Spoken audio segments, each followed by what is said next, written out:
पहिला मुद्दा म्हणजे काल जे आम्ही आंदोलन केलं होतं, आज आम्ही सांगितलं होतं की आज आम्ही कोर्टाचं ऐकू आणि त्याच्यानंतर आंदोलन कंटिन्यू ठेवू.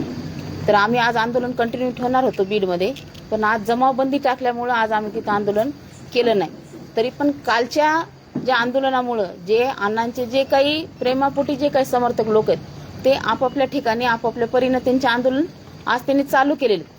आणि आजची जी घडामोड आहे, तुम्ही जर ऐकला असेल किंवा न्याय व्यवस्थेवर जर तुमचा विश्वास असेल तर आज न्यायालयाने सुद्धा ज्या सुरेखा पाटील म्हणून आहेत त्यांनी सुद्धा आज प्रश्न केलेला आहे समोरच्या सरकारी वकिलाला किंवा सीआयडी लोकांना की फक्त एका फोन कॉलवर तुम्ही 307 कसं काय मागू शकता, 302 किंवा मोकाचा हे तुम्ही कसं काय लावू शकता फक्त एका फोन कॉलवर.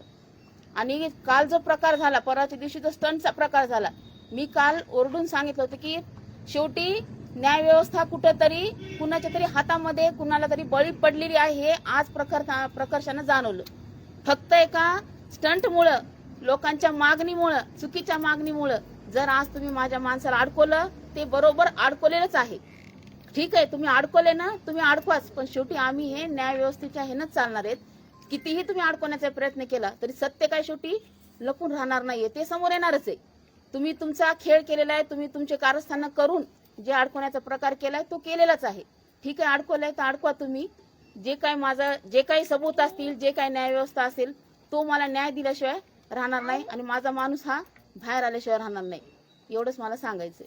काल आपल्याला पोलिसांनी काल तुम्हाला आश्वासन दिलं होतं, काल तुम्ही तुमचं जे आंदोलन होतं काल स्टॉप करण्यात आलं होतं, स्थगित करण्यात होतं. आता काय तुमची पुढची दिशा काय असणार आहे? पुढची दिशा माझी माझं आंदोलन हे चालूच राहणार. मी एक न्याय मागणारच आहे.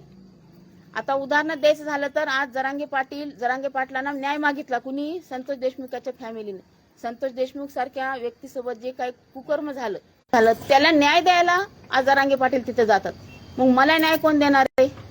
आज माझ्या नवऱ्यावर सुद्धा अन्याय झालेला आहे.